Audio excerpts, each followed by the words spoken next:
Good afternoon, all of you students. Myself, अनुराग कुमार। पिछले कक्षा में पाठ समापन कौशल सूक्ष्म शिक्षण में एक पाठ समापन कौशल है, जिसमें पाठ समापन के परिचय, आवश्यकता, उद्देश्य, महत्व और एक पाठ योजना लेसन प्लान हम लोग बनाए थे। आज हम लोग पाठ समापन कौशल के घटक के बारे में विस्तार से अध्ययन करेंगे। यानी यह पाठ समापन कौशल में घटक कौन कौन से होते हैं, इसके बारे में हम लोग जानेंगे। और इस घटक को आप लोग स्क्रीनशॉट भी कर सकते हैं। इसके बारे में हम लोग विस्तार से अब जानेंगे कि अब घटक क्या होता है। तो यह पाठ समापन कौशल है, इसमें दो भाग में बांटा गया है। एक तो वांछित व्यवहार घटक, दूसरा है अवांछित व्यवहार घटक। वांछित व्यवहार घटक है, तो अब हम लोग वांछित व्यवहार घटक माने इसका अच्छाई क्या है उसके बारे में जानेंगे। तो हम लोग जो पाठ्य योजना बनाए थे, जो पीपुल टीचर जो हैं टीचिंग में 6 मिनट के अवधि में वह समय सीमा के अंतर्गत वह पूरा कर रहे हैं कि नहीं कर रहे हैं, उसमें क्या कमियां रह गई है, इस घटक का उन्होंने प्रयोग किया है कि नहीं। प्रयोग किए हैं तो अच्छा है, अगर प्रयोग छूट गया तो उसमें एक आता है घटक में रेटिंग स्केल, उसको हम आगे बताएंगे। पहले हम लोग घटक लिख लेते हैं, इसको स्क्रीनशॉट भी कर सकते हैं। तो एक नंबर घटक में है छात्र के पूर्व ज्ञान को नवीन ज्ञान व्यवस्थित रूप से जोड़ना। तो यानी जो छात्र, जो पीपुल टीचर जो टीचिंग करने गए हैं, क्या उन्होंने पूर्व ज्ञान को बच्चों को अवगत कराते हुए क्या नए ज्ञान को एक अलग अलग तरीके से नए ज्ञान से विस्तार से बताए हैं या नहीं समझाए, इसके बारे में जानें। आखिर छात्र को पूर्व ज्ञान से क्यों अवगत कराया गया, नवीन ज्ञान को क्यों ले गया गया?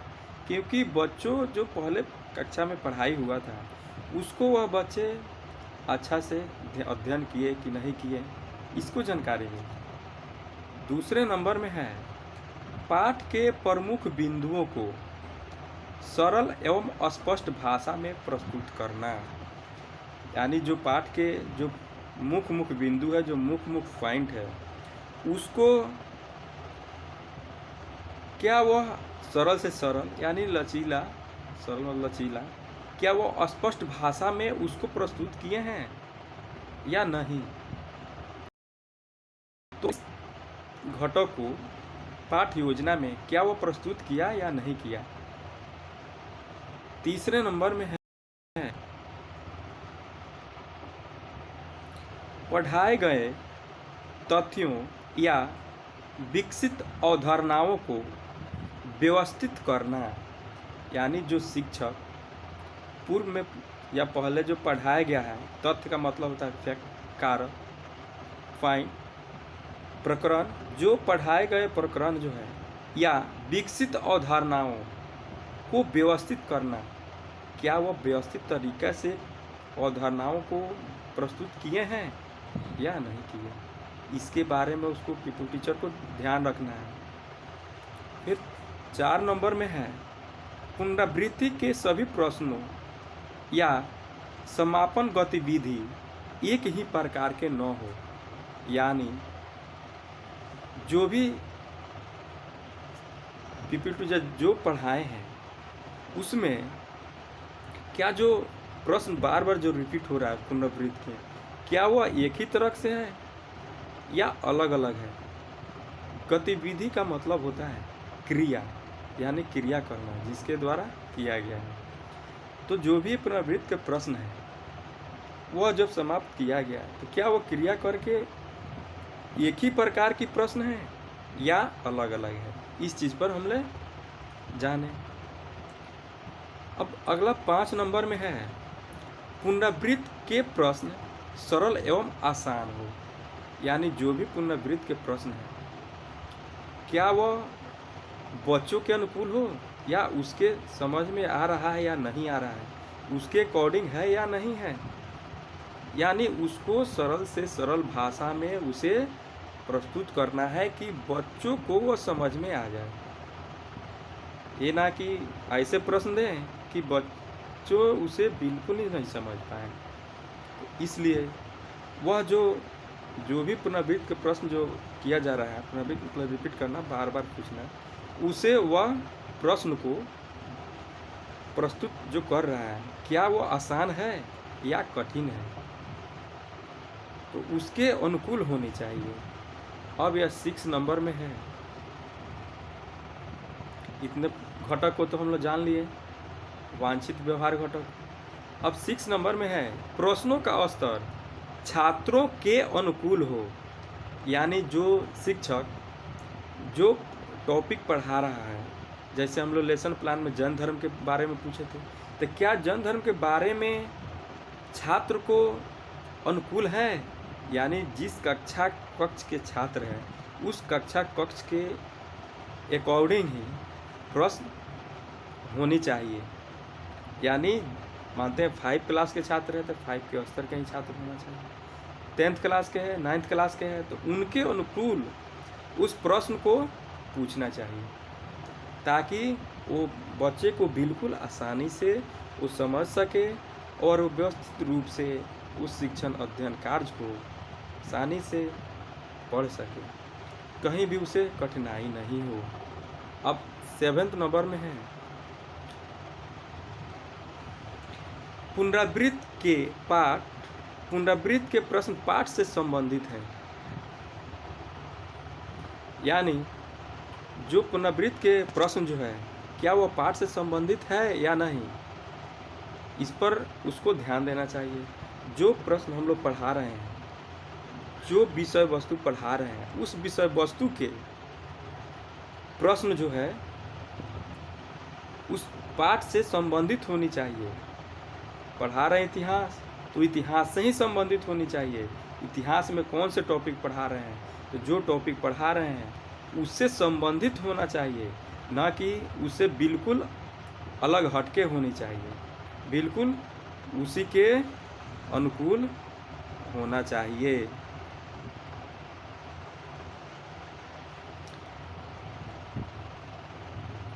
अब हम लोग इसको स्क्रीनशॉट भी ले सकते हैं।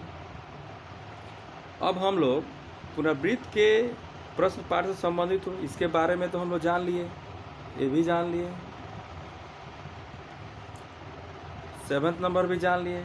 अब है 8 नंबर जो है घटक जो है वांछित व्यवहार घटक। छात्राओं द्वारा प्राप्त उत्तरों के आधार पर श्यामपट्ट सारांश विकसित करना। यानी जो छात्राओं द्वारा प्राप्त उत्तर, यानी जो शिक्षक छात्र से जो प्रश्न पूछ रहा है उसका उत्तर वो दे रहा है, तो जो मुख्य बिंदु है उसको सारांश, यानी जो टॉपिक जो होता है उसका 1/3 भाग सारांश लिखा जाता है। ठीक है, 1/3 भाग ही सारांश दिया जाता है। तो वह इसमें कह रहा है क्या, छात्राओं द्वारा प्राप्त उत्तरों के आधार पर श्यामपट्ट सारांश विकसित करना। यानी जो श्यामपट्ट पर जो शिक्षक जो मुख्य बिंदु को पढ़ा रहे हैं या बच्चे उत्तर उसका दे रहे हैं, तो कुछ बच्चे नहीं भी देंगे, तो उसको क्या है कि हम लोग उसको बोर्ड पर मुख्य बिंदु को यानी पॉइंट को लिख देते हैं, क्या उसे बच्चे नोट भी कर सकते हैं। तो यही सारांश 1/3 भाग उसका होता है। तो इतना में तो किसी को दिक्कत नहीं होनी चाहिए। जहाँ समझ में नहीं आएगा पूछेंगे, फिर उसे दोबारा बताया जाएगा। फिर अगला नंबर पॉइंट है, यानी 9 नंबर में 9 नंबर में है पाठ समापन से पहले विषय से संबंधित गृह कार्य दिया जाना वांछनीय है। यानी जब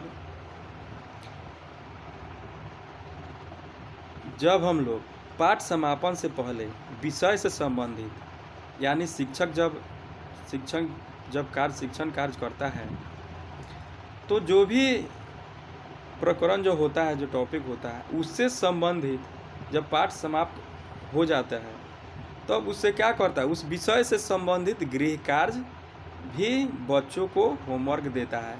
यानी बच्चे उसमें से जो टॉपिक है उसको क्या करते हैं, घर से बना करके लाते हैं और उसको शिक्षक विद्यालय में देखते हैं कहाँ पर क्या कमी बेसी है, उसको दूर करते हैं और उसे समझाते भी हैं। अब हम लोग पाठ समापन के 9 नंबर घटक तो समझ लिए वांछित व्यवहार में। अब हम लोग अवांछित व्यवहार घटक के बारे में विस्तार से जानेंगे। यानी अच्छाई है तो वहाँ बुराई भी है। तो अच्छाई तो हम लोग जान लिए, इतने घटक को समझ लिए। अब हम लोग अवांछित व्यवहार घटक के बारे में जानेंगे। यानी अवांछित व्यवहार घटक यानी जो शिक्षक जो शिक्षण कार्य किया है उसमें कहाँ पे त्रुटि रह गया है, उसको फिर रीटीचिंग में यानी पुनः शिक्षण में वो 12 मिनट का होता है, उसमें उस कमी को दूर करके लेसन प्लान फिर तैयार करता है। यानी जो फर्स्ट में तो पाठ योजना ने लेसन प्लान बनाया तो उसमें जो कमी रह गया उसको फिर जो 6 मिनट का शिक्षण कार्य किया, तो 6 मिनट के शिक्षण कार्य में जो त्रुटियां रह गई उसे क्या है, पुनः शिक्षण यानी रीटीचिंग में इसको फिर दोबारा शिक्षण कार्य करना है। तो अब इसमें है कि पुनरावृत्ति के मुख्य बिंदुओं पर चर्चा में कमी, यानी शिक्षक जो पढ़ाया है उसमें क्या क्या कमी रह गया है उसको इस बिंदुओं पर दर्शाना है कि वह ये चीज़ का चर्चा नहीं किया, टॉपिक में कुछ ना कुछ छोड़ा है, तो कुछ पुनरावृत्ति जो रिपीट किया है प्रश्न उसमें जो मुख्य बिंदु है तो उसमें क्या हुआ है, कहीं मिसिंग हो गई, छूट गई, उसको पुनरावृत्ति के पाठ में मुख्य बिंदुओं पर चर्चा में कमी रह गई। अब आगे है अवांछित व्यवहार घटक में सभी पुनरावृत्ति प्रश्नों का चयन एक समान रूप से होना। यानी सभी पुनरावृत्ति के जो प्रश्नों का चयन एक समान रूप से होना, यानी जो प्रश्न किया है क्या सभी एक समान रूप से ही किया है या उसको अलग अलग तरीक़ा से व्यवस्थित करके वो पूछा है, यानी बच्चों को समझाते हुए उसे पूछा है या नहीं पूछा, इसके बारे में उसने जाना। तो क्या है, उसको प्रश्न मतलब जो मुख्य बिंदु है क्या उसको निर्माण किया या नहीं। अब है आगे पुनरावृत्ति के प्रश्न पूछते समय आवाज़ न होना, यानी स्वर में उतार चढ़ाव, स्वर में तारतम्यता का मतलब होता है एक लगातार सिलसिलेवार ढंग से प्रश्न पूछना, यानी आवाज़ में उतार चढ़ाव है या नहीं। जो प्रश्न पूछते समय आवाज़ न होना, कुछ क्या होते हैं शिक्षक धीरे बोल देते हैं, उस बच्चों को नहीं सुनाई देती है, क्या हुआ, आवाज़ में कमी हो गई। कुछ बच्चे बहुत बोल्ड, कुछ शिक्षक कुछ बोल्ड आवाज़ में बोलते हैं, यानी बच्चे तक पूरी आवाज़ पहुंच रही है या नहीं। तो यानी जो पुनरावृत्ति के प्रश्न पूछा गया है क्या उसमें उस बच्चों तक शिक्षक की आवाज़ पहुंच रही है या नहीं, इसके बारे में इसको दिया गया है। फिर आगे है छात्रों के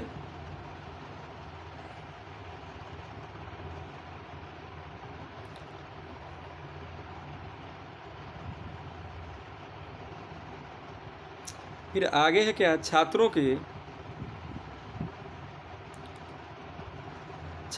की पूर्व उत्तर की पुष्टि का न होना, यानी छात्रों के पूर्ण उत्तर की पुष्टि का न होना, यानी जो भी पुनरावृत्ति के प्रश्न किया गया है तो क्या उसमें उसका पूर्ण उत्तर उसे प्राप्त हुई है या नहीं हुई है। तो ये जब नहीं हुई है तो नहीं देंगे, दिए हैं तो दिए हैं। तो जो छात्रों के पूर्ण उत्तर की पुष्टि का न होना, यानी प्रश्न से संबंधित जो प्रश्न पूछा गया है क्या उसके अकॉर्डिंग उत्तर है या नहीं है। तो आज हम लोग तो जितना जरूरी नहीं है कि वांछित व्यवहार घटक है उतना ही अवांछित व्यवहार घटक होगा, क्योंकि जितनी अच्छाई है उतना ही बुराई नहीं होता है। निश्चित है कि उसका निगेटिव कुछ कम होता है, इसलिए वांछित व्यवहार घटक में मुख्य रूप से इतना ही अच्छाई को दर्शाया गया है। जरूर नहीं है कि जितना वांछित व्यवहार घटक अच्छाई है उतना ही अवांछित व्यवहार घटक हो जाएगा। तो अच्छाई क्या है, उसके कमी में जो उसकी कमी दिखाई दे उसको कम ही दर्शाया जाता है।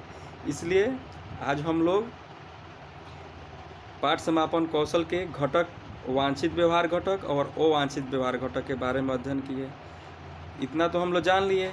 अब इसके आगे रेटिंग स्केल को बनाने के बारे में हम लोग सीखेंगे कि इस घटक का प्रयोग करके किस तरह से हम लोग उस रेटिंग स्केल बनाएंगे। यानी रेटिंग स्केल कम से कम 2 होनी चाहिए, जो विद्यार्थी, ऐसे तो सभी विद्यार्थी के पास होनी चाहिए। अब उसके बारे में हम लोग अगले कक्षा क्लास में हम लोग जानेंगे। और आज इतना ही रहने दिया जाए। इसके लिए धन्यवाद। Thank you.